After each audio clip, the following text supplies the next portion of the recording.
Hello, good evening बच्चों। तो आप लोग कैसे हैं? बहुत अच्छे से होंगे आप लोग। और हम लोग एक न्यू प्लेटफॉर्म पे जुड़ रहे हैं जिसका नाम है SES ऑनलाइन क्लासेस। तो आप लोग जान ही रहे हैं कि मैं सत्यम कॉन्सेप्ट क्लासेस से कुमारी पूजा प्रभा, और मेरा अपना भी चैनल है SCC स्टडी। उस पे आप लोगों को ऑब्जेक्टिव मिल रहा है और इस प्लेटफॉर्म पे आप लोगों को सब्जेक्टिव कराए जाएंगे।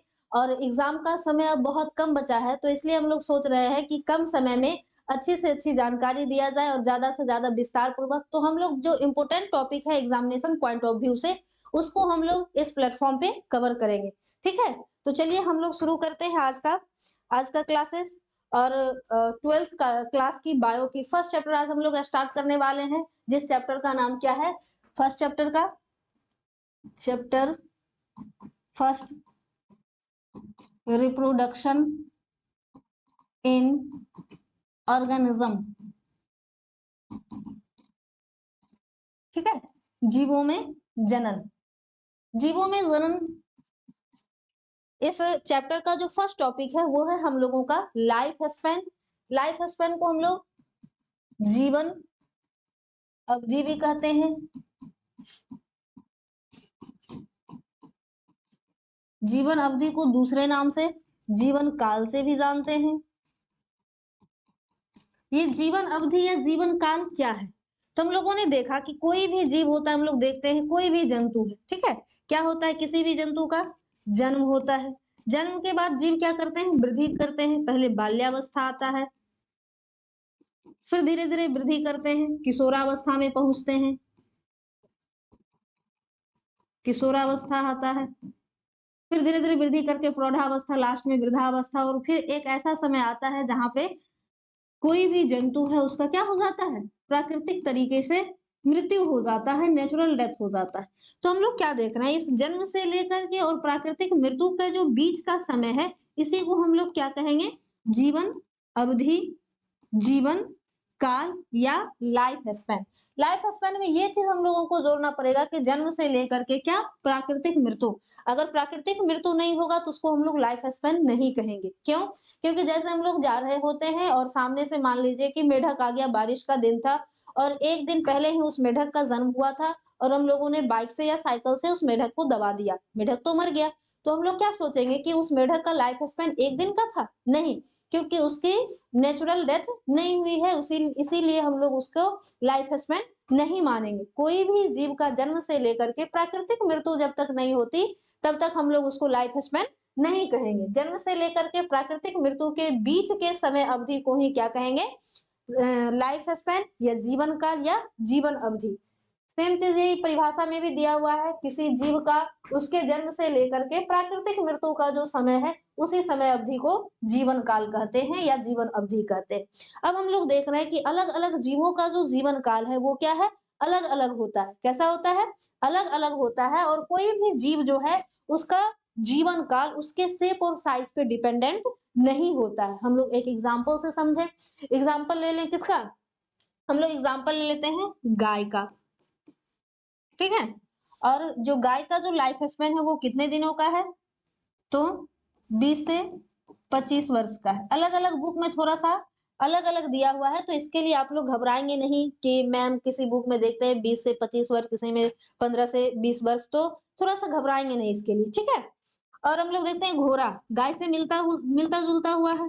तो घोड़ा का जो लाइफ स्पैन है वो कितना हो गया? 50 से 60 वर्ष। तो हम लोग देख रहे हैं कि एक ही शेप और साइज के दो जीव हैं, गाय और घोड़ा, लेकिन दोनों का जीवन काल क्या हो गया? जीवन काल में बहुत वर्षों का अंतर हो गया। गाय कहाँ 20 से 25 साल तक जी रहा है और घोड़ा वहीं पे 50 से 60 वर्षों तक जी रहा है।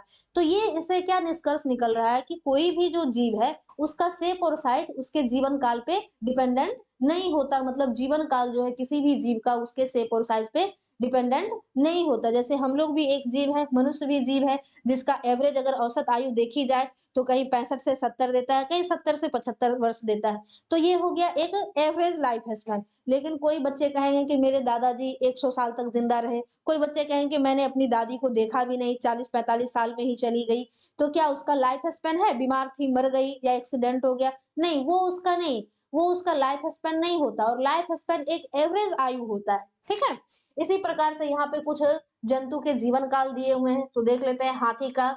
65 से 70 वर्ष हो गया, कुत्ता 20 से 25 वर्ष, तितली 1 से 2 वर्ष, गाय 20 से 25 वर्ष, घोड़ा 50 से 60 वर्ष, कछुआ बहुत ज्यादा दिन तक जीता है, 100 से 150 वर्षों तक, कौवा 15 वर्ष तक, गुलाब। अब इधर कुछ यहाँ पे कुछ जंतु का था और इधर कुछ पौधे के जीवन काल के बारे में है। तो गुलाब 5 से 7 वर्ष तक, केला 25 वर्षों तक, धान हम लोग देखते हैं कि धान और गेहूं 3 से 4 महीने में बस परिपक्व हो जाते हैं। बरगद 200 वर्षों तक, पीपल 1500 वर्ष दिया हुआ है। कुछ पीपल के पेड़ जो हैं इतने लंबे लंबे समय तक कुछ प्रजातियां इसकी चलती हैं। आम 100 वर्ष, जामुन 60 वर्ष। ठीक है, तो यहाँ तक सबको समझ आ गया होगा। आगे बढ़े, चलिए हम लोग नेक्स्ट टॉपिक पे आते हैं। अगला टॉपिक है हम लोगों का जनन, क्योंकि इस चैप्टर का ही नाम है जीवों में जनन। जनन जिसको हम लोग इंग्लिश में क्या कहते हैं, रिप्रोडक्शन। जनन या प्रजनन। प्रजनन क्या है, तो प्रजनन एक ऐसी जैविक प्रक्रिया है। जैविक क्यों, क्योंकि ये सारे जीवों में होता है। निर्जीव लोग प्रजनन, निर्जीव जो भी वस्तुएं हैं वो प्रजनन नहीं करता है। ठीक है, तो इसीलिए जनन एक जैविक प्रक्रम है जिसमें क्या हो रहा है, कोई भी जीव अपने ही जैसे संतान को उत्पन्न कर रहे हैं और यही प्रक्रिया क्या कहलाती है, जनन कहलाती है। अपने जैसे से ये नहीं कहेंगे कि मेरी मम्मी तो बहुत सुंदर थी मैं खराब हो गया। अपने जैसे कहने का मतलब हो गया कि मानव जो है वो मानव को उत्पन्न करेगा, गाय के बच्चे गाय होंगे, शेर के बच्चे शेर होंगे। तो जनन क्या हो गया, जनन द्वारा कोई भी जीवधारी, पेड़ पौधे हो या कोई भी जंतु हो, अपने ही सदृश किसी दूसरे जीव को जन्म देता है और अपनी जाति की वृद्धि करता है। जन्म देने की इसी क्रिया को हम लोग क्या कह दिए, जनन कह दिए। अब जनन की प्रक्रियाएं होती हैं तो क्या क्या होता है, जनन के क्या क्या उद्देश्य होते हैं, अगला चीज है जनन के उद्देश्य, अगला टॉपिक। तो जनन का क्या उद्देश्य हो गया, तो जनन के कारण हम लोग क्या करते हैं, इस पृथ्वी पर जीवों की सतत बनी हुई रहती है। जीव सदैव बने हुए रहेंगे, जाति की निरंतरता बनी रहती है।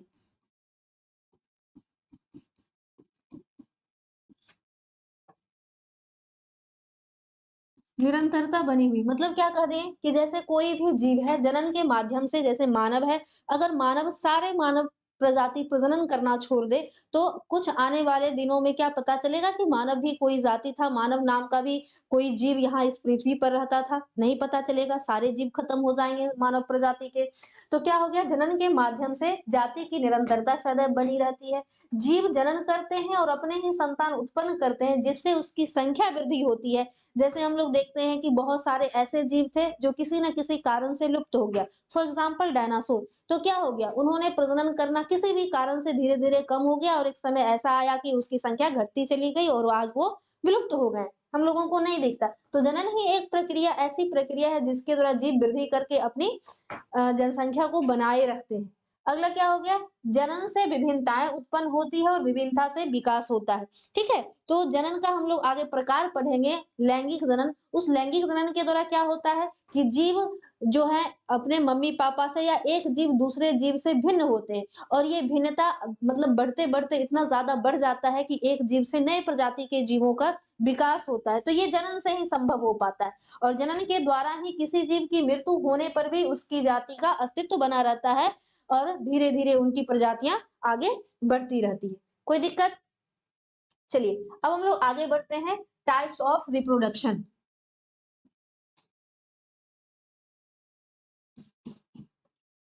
Types of reproduction. रिप्रोडक्शन को हम लोग 3 भागों में बांटते हैं। ऐसे तो मुख्यतः 2 ही भाग होते हैं, कौन कौन, एक अलैंगिक जनन, दूसरा हो गया लैंगिक जनन और तीसरा हो गया कायिक जनन। कायिक जनन, कायिक जनन अलैंगिक जनन से मिलता जुलता होता है, लेकिन कायिक जनन जो होता है वो पेड़ पौधे में होता है। ठीक है, इसीलिए हम लोग कायिक जनन को भी तीसरा टाइप कहते हैं प्रजनन का। ठीक है, अब हम लोग थोड़ा सा देख ले सारे की परिभाषा को कि कायिक जनन क्या है, लैंगिक जनन क्या है और अलैंगिक जनन क्या है। तो अलैंगिक जनन जनन की वैसी प्रक्रिया है जिसमें जीव सिंगल पेरेंट्स भाग लेते हैं और सिंगल पेरेंट्स ही अपने समान नए जीव की उत्पत्ति करते हैं। लैंगिक जनन में क्या होता है कि दो जीव अपोजिट सेक्स वाले मतलब नर और मादा भाग लेते हैं। नर नर युग्मक का निर्माण करता है, मादा मादा युग्मक का निर्माण करता है। आपस में दोनों संलयित होते हैं। क्या हो गया? नर युग्मक और मादा युग्मक। हम लोग मानव का ही ले लेते हैं एग्जाम्पल में, शुक्राणु हो गया, ये अंडाणु। आपस में दोनों क्या किए? संलयित किए, मतलब निषेचन की क्रिया हुई। और इस निषेचन से क्या हो गया? जाइगोट का फॉर्मेशन हो गया, जिसको हम लोग यूगमनज कहते हैं। और यही जाइगोट आगे चल करके न्यू ऑर्गेनिज्म को फॉर्म्ड कर दिया, नए जीव का निर्माण कर दिया। तो दो अपोजिट सेक्स इसमें भाग लिए, युग्मक का निर्माण हुआ और मिलने के बाद नए जीव की उत्पत्ति हुई। तो इस प्रकार के जनन को हम लोग क्या कह दिए? लैंगिक जनन। अब हम लोग कायिक जनन को देखते हैं। कायिक जनन क्या है?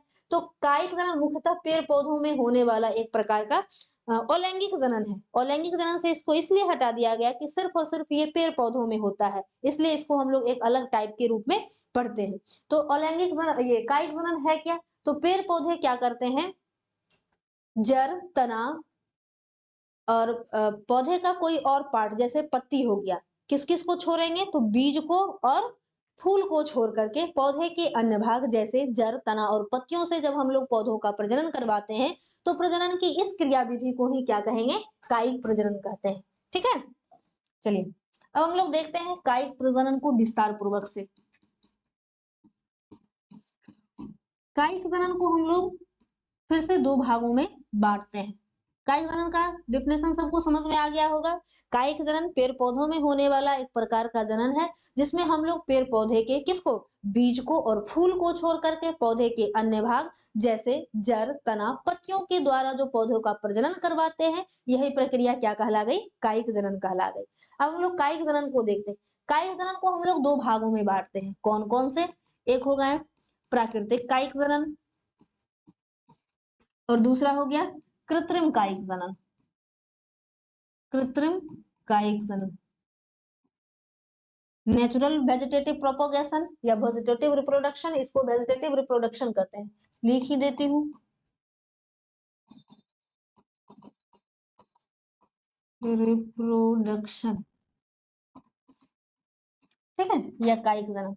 अब ये प्राकृतिक, तो नाम सही है प्राकृतिक, मतलब नेचुरली, जिसमें मानव का कोई हस्तक्षेप नहीं किया गया हो और खुद ब खुद नेचर से ये ग्रो कर रहे हैं, तो वैसे प्रजनन, कायिक प्रजनन के प्रकार को हम लोग क्या कहेंगे? प्राकृतिक कायिक जनन। और कृत्रिम कायिक जनन किसको कहेंगे?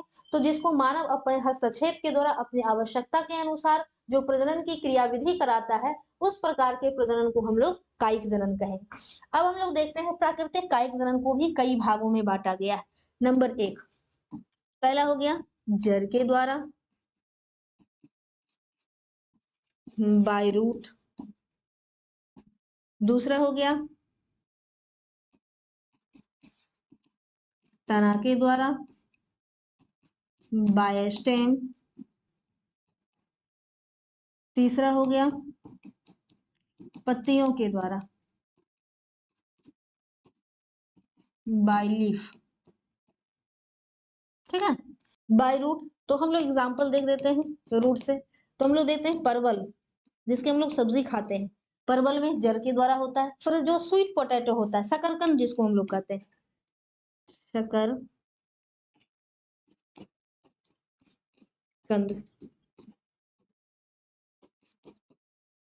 स्वीट पोटैटो में भी क्या होता है? जड़ के द्वारा प्रजनन। जैसे हम लोग देखते हैं कि स्वीट पोटैटो का अगर खेत है, अगर हम लोग उसमें से निकाल लेते हैं शकरकंद को और थोड़ा बहुत उसका जड़ छूट जाता है, तो अगले फसल में हम लोग को स्वीट पोटैटो का प्लांट फिर से दिख जाता है। और अगर हम लोग स्वीट पोटैटो को लगाना भी होता है, तो उसके जड़ को लगा करके हम लोग नए नए स्वीट पोटैटो को ग्रो करा सकते हैं। फिर इसी तरीके से परवल को भी हम लोग उसके जड़ को लगा करके ही नए परवल के पौधे को ग्रो कराते हैं। ठीक है, तो ये जड़ द्वारा इसका एग्जाम्पल हो गया। अब तना द्वारा प्रजनन और जड़ द्वारा कायिक प्रजनन का कोई प्रकार नहीं है। अब हम लोग देखते हैं तना द्वारा कायिक प्रजनन, इसको भी अलग अलग प्रकारों में बांटा गया है। By stem. ठीक है, स्टेम को हम लोग तीन भागों में बांटते हैं। नंबर एक, भूमिगत तना। नंबर दो, अर्धवायवीय तना। नंबर तीन, वायवीय तना। क्या क्या हो गया? तना को हम लोग कायिक प्रजनन कराने के आधार पर 3 भागों में बांटते हैं। कौन कौन हो गया? भूमिगत तना, अर्धवायवीय तना और वायवीय तना। भूमिगत तना को हम लोग कहते हैं अंडरग्राउंड रूट,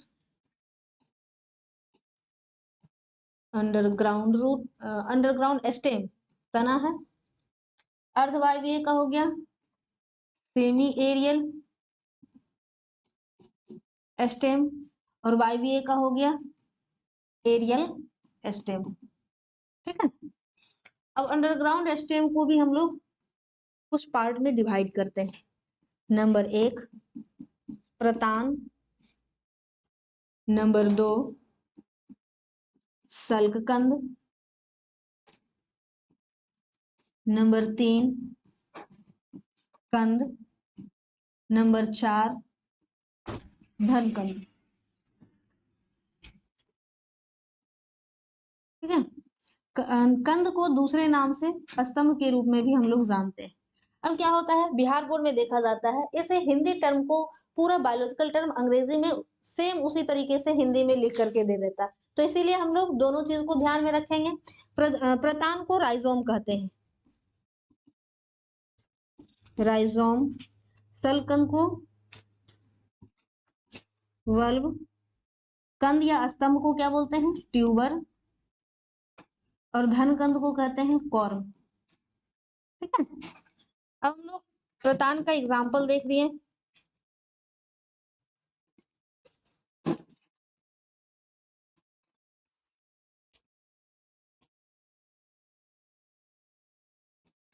बताओ बच्चों किस चीज का डायग्राम है ये?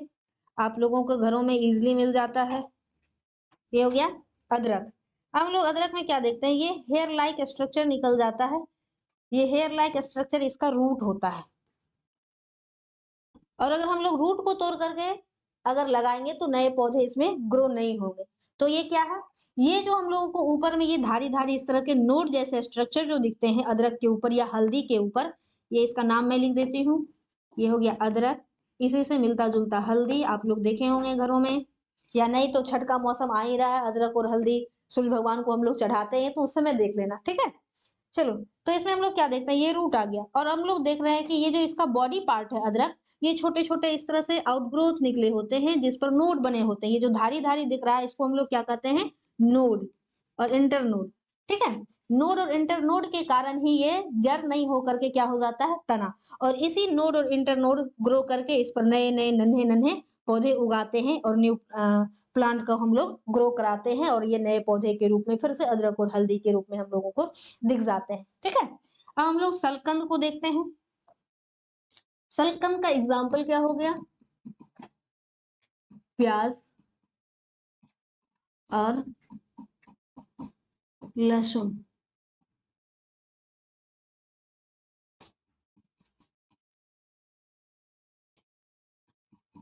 ठीक है। सल्क का मतलब क्या होता है? पत्ता। और हम लोग देखते हैं कि प्याज का जो खाने वाला पार्ट होता है ये पत्ता ही होता है, सल्क ही होता है। और जब हम लोग, और ये इसका रूट हो गया, ये हम लोग देखते हैं ना प्याज में दाढ़ी मूछ जैसा निकला हुआ पार्ट, ये इसका रूट हो गया। और ये ऊपर वाला जो ये पोर्शन है जिसको हम लोग खाते हैं, यही इसका तना वाला पार्ट हो गया जिसका यूज हम लोग खाने में करते हैं, इसको हम लोग सल्ककंद कहते हैं। और जब हम लोग इसे डायरेक्ट सल्ककंद को भूमि में लगाते हैं तो इससे नए पौधे क्या होता है? ग्रो करता है। चलिए, अगला तीसरा क्या था हम लोगों का? ट्यूबर। ट्यूबर या इसको हम लोग स्तंभ या फिर कंद कहेंगे। इसका एग्जाम्पल क्या होगा? आलू। ठीक है। ये हो गया आलू।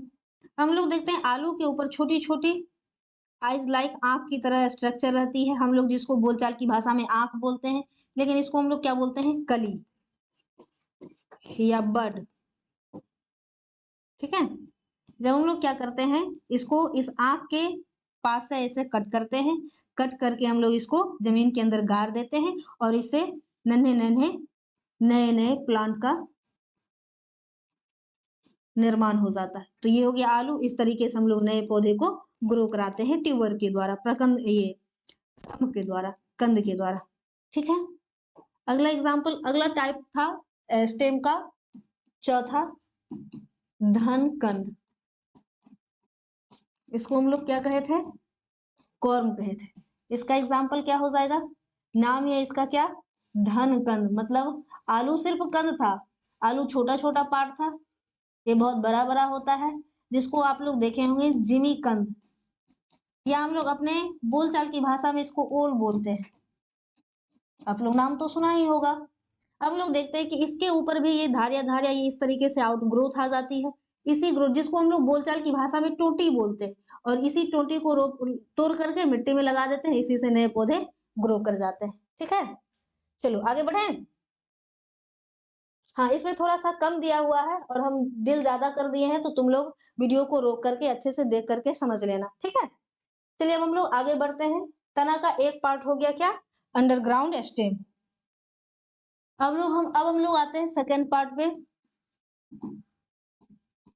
अर्धवायवीय तना।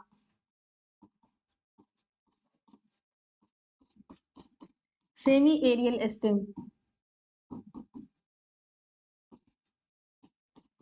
नाम ये इसमें क्या है, सेमी अर्धवायवीय तना, मतलब वैसा तना जिसका आधा पार्ट भूमि के मतलब मिट्टी के संपर्क में हो और उसका आधा पार्ट वायु के संपर्क में हो। इस तरह के तना जिससे प्रजनन की क्रिया होती है, कायिक प्रजनन होता है, उसको हम लोग क्या कहेंगे, अर्धवायवीय तना।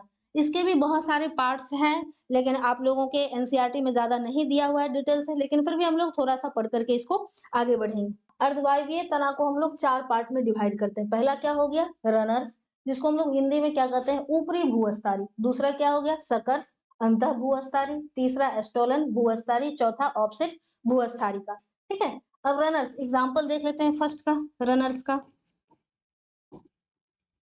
रनर्स का एग्जांपल हो गया, हम लोग देखते हैं लॉन ग्रास, दूब घास। सिनेमा वगैरह में हम लोग देखते हैं ना, घास का जो मैदान रहता है बहुत सुंदर लगता है, वेलवेट बिछा हुआ है, उसी को हम लोग लॉन ग्रास बोलते हैं। और ये जो दूब घास हम लोग अपने आसपास जो देखते हैं, ये है दूब घास। तो हम लोग क्या देखते हैं कि दूब घास इस तरीके से धरती पर दौड़ते रहता है, और इसका जो कुछ पार्ट होता है, नीचे वाला पार्ट वो मिट्टी के सतह से सटा हुआ रहता है, और ऊपर वाला पार्ट जो रहता है वो वायु के संपर्क में रहता है। और इसके आसपास हम लोग देखते हैं नोड का फॉर्मेशन हो जाता है, जैसे हम लोगों के उंगली में है ना, जहाँ पे 2 हड्डियां ज्वाइंट होता है तो ये गिरह जैसा बन जाता है, उसी तरीके से यहाँ पे भी ये नोड होता है, और ये फिर क्या हो जाता है, नीचे जड़ों का निर्माण करती है और ऊपर से फिर नए प्लांट को जनरेट करती है। फिर इसी तरीके से ये ग्रो करते आया, फिर यहाँ पे भी रूट का फॉर्मेशन हो गया, नए प्लांट, इसी तरीके से ये दौड़ते रहता है, नोड्स का फॉर्मेशन होते रहता है, नए पौधे का निर्माण होते रहता है। अब इसमें हम लोग क्या देखते हैं, नाम यह ऊपरी भूस्तरी, मतलब भूमि के ऊपरी स्तर पे है, जिसका नीचे वाला पार्ट भूमि के संपर्क में और ऊपर वाला पार्ट वायु के संपर्क में है। और हम लोग मतलब इंग्लिश में याद रखेंगे तो ज्यादा याद रखता है, जैसे हमको याद रखता है, हिंदी में इसका भूल जाती हूँ। तो क्या है, रनर्स, मतलब जिस तरह से रनर का मतलब क्या होता है, दौड़ना, तो मतलब हम लोग देख रहे हैं कि ये दौड़ रहा है, आगे की तरफ दौड़ रहा है। और फिर इसमें हम लोग क्या देख रहे हैं कि अगर हम लोग इसको तोड़ करके कहीं फेंक भी दे तो ये मरेगा नहीं, क्या करता है, फिर से इसमें नोड का फॉर्मेशन हो जाता है, रूट का फॉर्मेशन हो गया, और उस रूट से फिर से नए ढेर सारे प्लांट्स का फॉर्मेशन कर देता है। ठीक है, अब हम लोग दूसरा अंतः भूअस्तारी को देखते हैं, सकर्स। अब इसमें क्या हो गया, मिंट, पुदीना। अब हम लोग देखते हैं, जैसे ये पुदीना का प्लांट लगा है, अब पुदीना का क्या हो गया, ये नीचे इसका जड़ था, ग्रो कर रहा था, अब इसे रूट इसका धीरे धीरे ग्रो किया, ग्रो कर करके फिर से ये नीचे मिट्टी के अंदर चला गया। ठीक है, और इसको सकर्स को हिंदी में कहते हैं अंतः भूअस्तारी।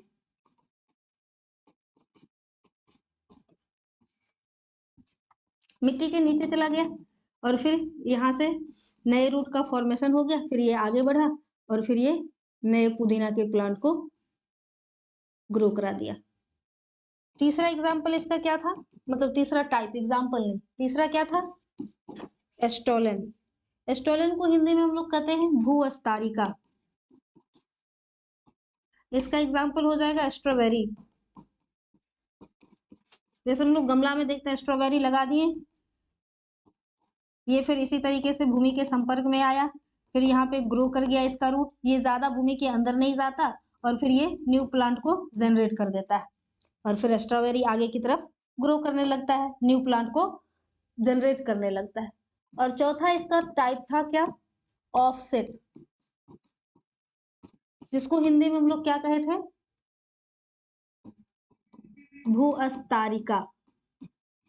जो ऑफसेट कायिक जनन की जो प्रक्रिया है सेमी एरियल स्टेम वाला, वो ज्यादातर जलीय पौधों में होता है। किस पौधों में होता है, जलीय पौधों में, जिसका सबसे अच्छा एग्जाम्पल क्या है, जलकुंभी। अब देखो जलकुंभी में क्या होता है, इसका ढेर सारा रूट रहते हैं और इसमें हेयर लाइक स्ट्रक्चर इस तरीके से रहता है, ठीक है।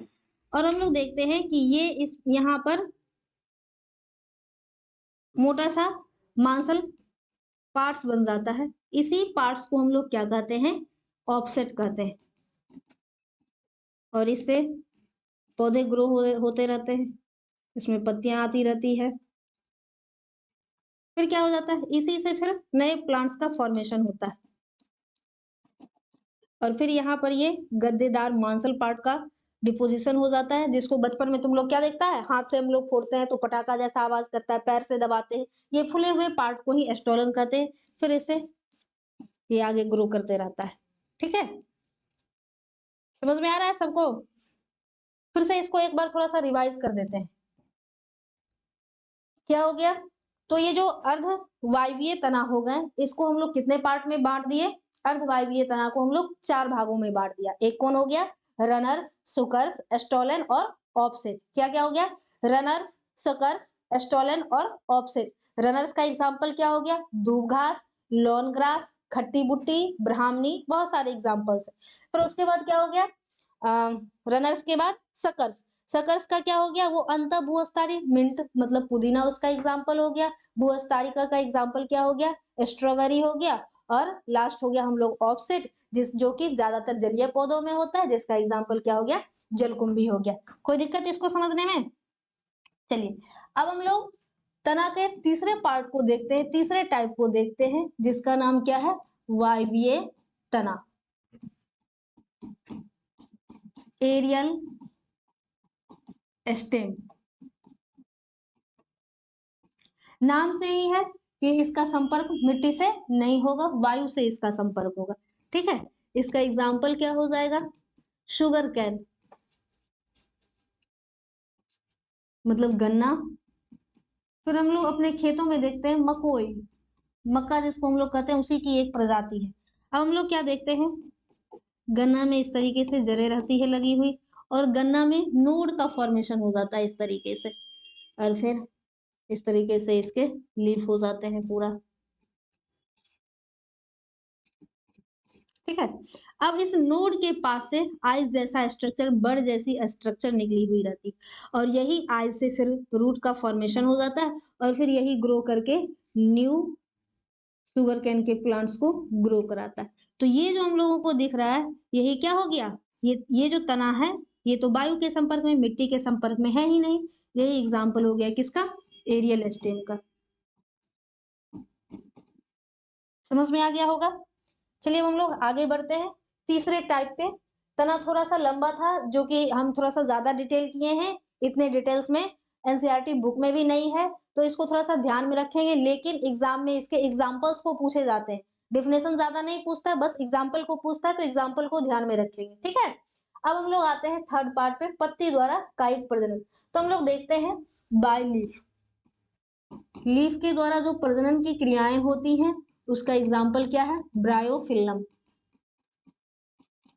इसको हम लोग बोलचाल की भाषा में पत्थर चट्टा भी कहते हैं।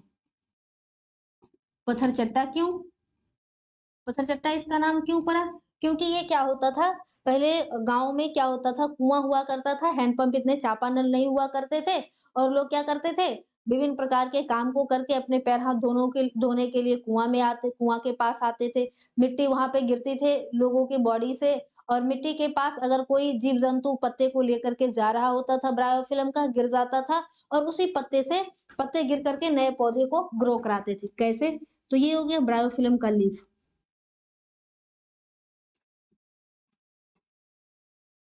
ठीक है। और ये ब्रायोफिल्म का जो किनारा किनारा होता है, ये कटा कटा हुआ होता है, यही ये इस किनारे से अपस्थानिक जड़ों का फॉर्मेशन होता है। अपस्थानिक जड़ एडवेंटियस रूट का मतलब हो गया सहायक जड़।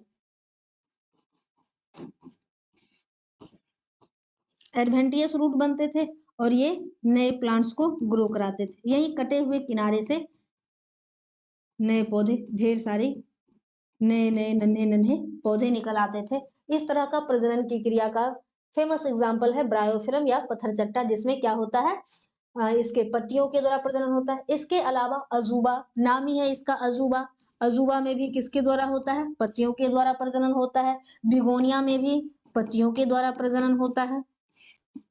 ठीक है, तो स्टेम समझ में आ रहा है सबको? आगे बढ़ा जाए। इस प्रकार से हम लोगों का जो प्राकृतिक प्रजनन की जो क्रियाएं थी वो खत्म हो गई। प्राकृतिक कायिक प्रजनन क्लियर है?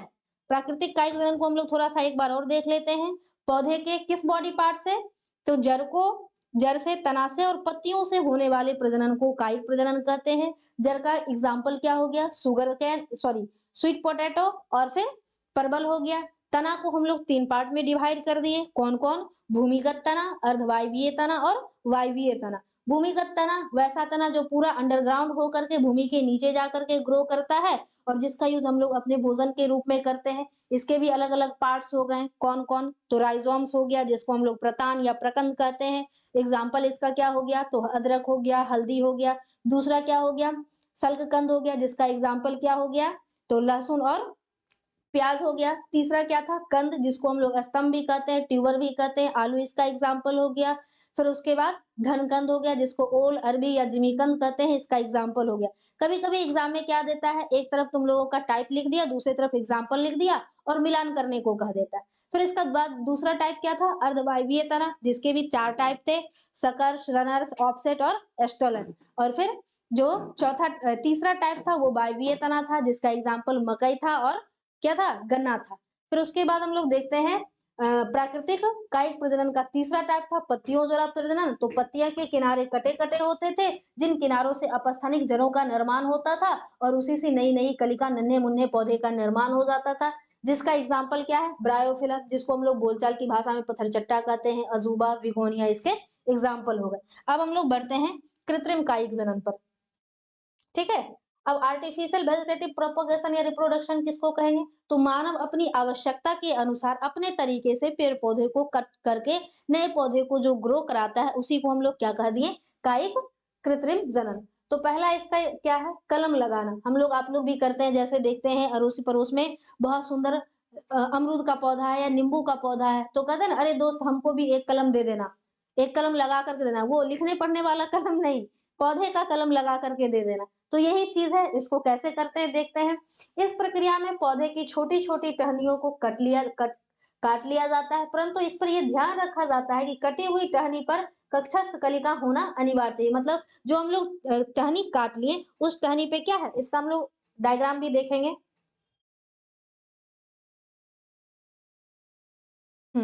जो हम लोग काटे तो उस पे क्या है, इस पे छोटी छोटी कलिकाएं होनी चाहिए। अब ये कलिका है, अब इस कलिका को हम लोग क्या करते हैं, एक यही कलिका जो है आगे चल करके नए पौधे के रूप में ग्रो करता है। तो वो कटा हुआ जो तना है, जैसे कि हम लोग यहाँ से इस तना को क्या किए, कट कर लिए, यहाँ से तना को कट कर लिए, इस पे क्या हो गए, नए नए कलिका होना है अनिवार्य है। इस तरह से कटा हुआ है, यहाँ भी कलिका है, ये भी कलिका है।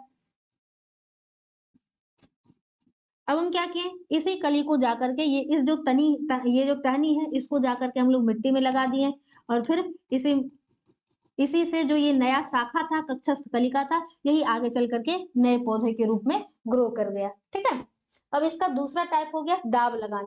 इस क्रिया में मातृ पौधे की तने की शाखा को मृदा में इस प्रकार से गाड़ दिया जाता है ताकि इसका अग्र भाग, जो आगे वाला भाग हो, वो किसके, वायु के संपर्क में हो और दबे हुए भाग से कुछ समय के पश्चात जड़ें निकल जाती है और वही जड़ें क्या करती है, मातृ पौधे से अलग करके हम लोग उसको स्वतंत्र रूप से मिट्टी में गाड़ देते हैं और फिर नए पौधे का निर्माण हो जाता है।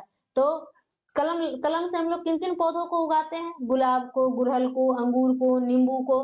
ठीक है, और फिर दाब लगा करके अंगूर को, स्ट्रॉबेरी को, नए पौधे को ग्रो कराया जाता है। रोपण विधि, इस विधि में क्या किया जाता है, पौधे की उन्नत किस्म को विकसित किया जाता है। इसमें एक जाति के पौधे अच्छे किस्म के होते हैं और दूसरे जाति का जो होता है थोड़ा सा लो किस्म का होता है। अब उन दोनों पौधे को किस प्रकार से स्कंद लगाया जाता है, मतलब कलम में उच्च किस्म और निम्न पौधे दोनों को हम लोग मिलाते हैं और इन दोनों पौधों की पट्टी को इस प्रकार से जोड़ दिया जाता है ताकि दोनों एक ही पौधे के रूप में विकसित हो जाता है और फिर हम लोगों को उन्नत किस्म वाले पौधे प्राप्त होते हैं। गुट्टी लगाना, गुट्टी लगाने में क्या होता है, तो यह दाव लगाने के से ही मिलती जुलती प्रक्रिया है, उसी का एक विधि है। इस विधि का प्रयोग वृक्ष की अधिक ऊंचाई पर स्थित शाखाओं पर किया जाता है और इसमें वृक्ष की एक स्वस्थ शाखा को बीच से हम लोग काट लेते हैं और उस पर क्या करते हैं, मिट्टी को लपेट करके मोटे कपड़े से बांध देते हैं। कुछ दिनों के बाद वहां से जड़ निकलता है, वो उसको काट करके फिर हम लोग मिट्टी में गाड़ देते हैं, उससे नए पौधे का निर्माण होता है। तो ये जो कृत्रिम कायिक जलन है उसको एग्जाम में ज्यादा नहीं पूछता है। ठीक है, चलिए यही डायग्राम हो गया, कलम लगा दिए, कक्षस्थ कलिका को काट लिए, वैसा शाखा को जिस पर कक्षस्थ कलिका थी और उसको हम लोग मिट्टी में गाड़ दिए, फिर नए पौधे ग्रो करा दिए। दाव लगाने में काट दिए और उसको मिट्टी में गाड़ रहे हैं, फिर क्या हो रहा है, ये शाखा मिट्टी में जाकर नई जड़ों का निर्माण किया, फिर नए पौधे का। जैसे हम लोग पीछे स्ट्रॉबेरी को देखे थे, तो स्ट्रॉबेरी को हम लोग कृत्रिम रूप से भी प्रजनन करा सकते हैं। ये हो गया रोपण विधि, एक निम्न एक उच्च कोटि का, एक निम्न कोटि का, इस दोनों को आपस में जोड़ दिए और जोड़ करके नए पौधे को ग्रो कराए। गुट्टी लगाना, गुट्टी लगाने में क्या किए, ये पेरेंट सेल्स था, इससे शाखा निकली, शाखा के ऊपर हम लोग मिट्टी लपेट करके हल्का सा कट मार करके कपड़े से या जूट वाले बोरे से बांध दिए। फिर ये ज्यादातर बारिश के मौसम में क्या होता है, अब फिर क्या हो गया, यहाँ पर नई कलिका का निर्माण हुआ और यहाँ पे जड़ों का निर्माण होना शुरू हो गया। देखा जड़ बन रहा है, फिर हम लोग इसको चाकू से या किसी भी चीज से काट करके मिट्टी में रोप दिए, रोपने के बाद फिर क्या हो गया, नए पौधे का निर्माण हो गया। तो इस तरीके से हम लोगों का आज कायिक जनन की प्रक्रियाएं खत्म हो गई। ज्यादा नहीं पढ़ाएंगे, आज फर्स्ट क्लास है, फिर लगेगा बाप रे कितना पढ़ते जा रहे हैं, फिर मजा नहीं आने लगेगा। तो ठीक है, हम आशा करते हैं कि सबको समझ में आ रहा होगा। क्या सबको समझ में आया ना, मजा आया पढ़ के? चलिए फिर हम लोग कल मिलते हैं शाम में फिर से, आप लोग तैयार रहेंगे तो ज्यादा से ज्यादा अपने साथी सहेलियों को जोड़िए ताकि सबको लाभ मिल सके। Thank you.